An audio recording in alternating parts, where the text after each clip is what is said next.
Group क्या हो अगर मैं आपको बताऊं कि one of the toughest question of 2022 was not the toughest one, this was the easiest one, provided अगर आपने कोई मतलब पीवाईक्यू वगैरह देखा होता तो राइट।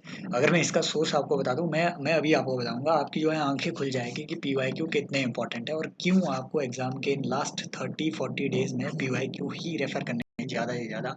देखो यहाँ पे क्वेश्चन पूछा हुआ है कि एसिड रेन इनमें से कौन कौन सी गैसेस जो है आपके है ना कॉज कर सकती है।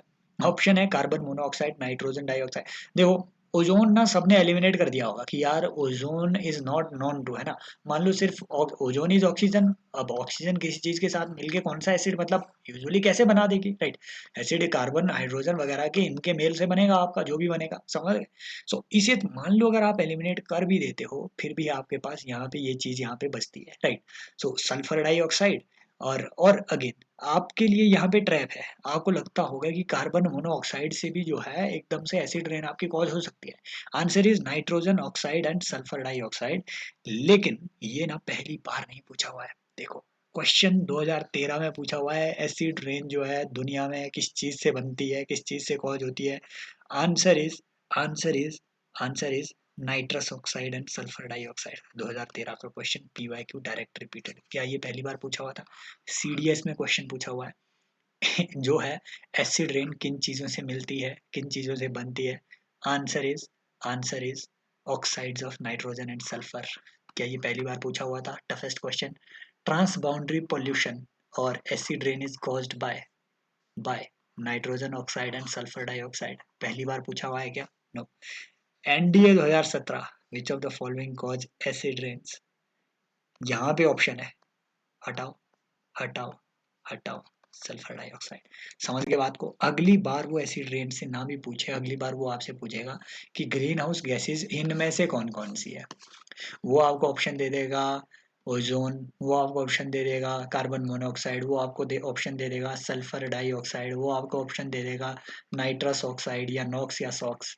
गुरु याद रखना, जो ये दोनों गैसेस एसिड रेन करवा रही है, ये दोनों गैसेस ग्रीन हाउस गैसेस नहीं है। ये मैं नहीं कह रहा हूँ, जाकर के देख लेना, आई क्यू एयर की वेबसाइट में जाकर के देख लेना, उन्होंने खुद ये डिक्लेयर किया हुआ है। Carbon monoxide, sulphur dioxide, nitrous oxide, ये तीनों आपकी ग्रीन हाउस गैसेज नहीं है, याद रख लेना। पीवाईक्यू यहाँ रहे, यहाँ से क्वेश्चन आएगा। यूपीपीसी है ना, ये हालांकि यूपीएससी ने भी इस कॉन्सेप्ट से क्वेश्चन पूछे हैं, बट यूपीपीसीएस का मुझे यहाँ मिला। इनमें से कौन सा ग्रीन हाउस गैस नहीं है, राइट।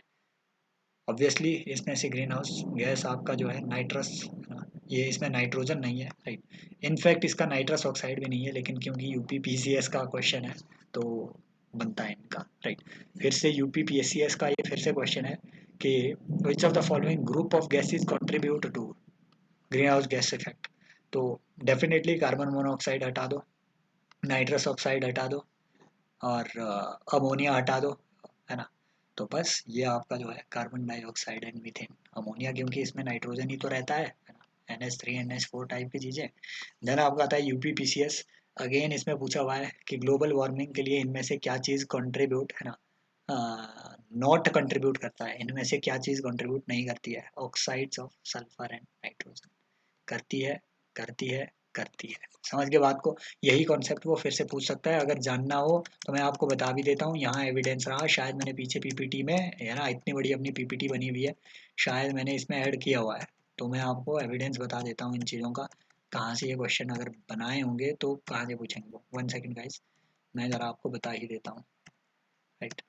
सो अगर इनका मन हुआ तो 1 सेकेंड, ये देखो आई क्यू एयर बोल रहा है, जो कि आपका ग्लोबल वर्ल्ड क्वालिटी है ना, एयर क्वालिटी के लिए इंडेक्स जारी करता है, यही बोल रहा है आपका जो है nitrogen oxide, sulphur dioxide, carbon monoxide जो है एक तरीके से ग्रीन हाउस गैसेज, है ना, इनडायरेक्ट ग्रीन हाउस गैसेज है, they are not green house gases. समझ के बात को।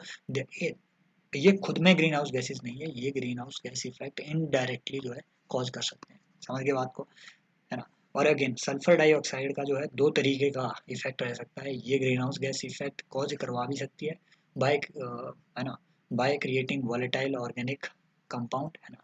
वॉलेटाइल फॉर एग्जांपल अगर वो आपके सरफेस लेवल पे ओजोन क्रिएट करते हैं, समझ के बात को, तो ये आपकी डेफिनेटली ओजोन तो है ग्रीन हाउस गैस इफेक्ट को कॉज करती है, तो उस केस में ये ग्रीन हाउस गैस का एक कॉज बन भी सकती है, लेकिन sulphur dioxide at the same time cooling of temperature atmosphere में भी आप जो है इसका यूज़ कर सकते हैं, क्योंकि सल्फर के पार्टिकल जो है आपके सन की वेव्स को रिफ्लेक्ट बैक कर देते हैं।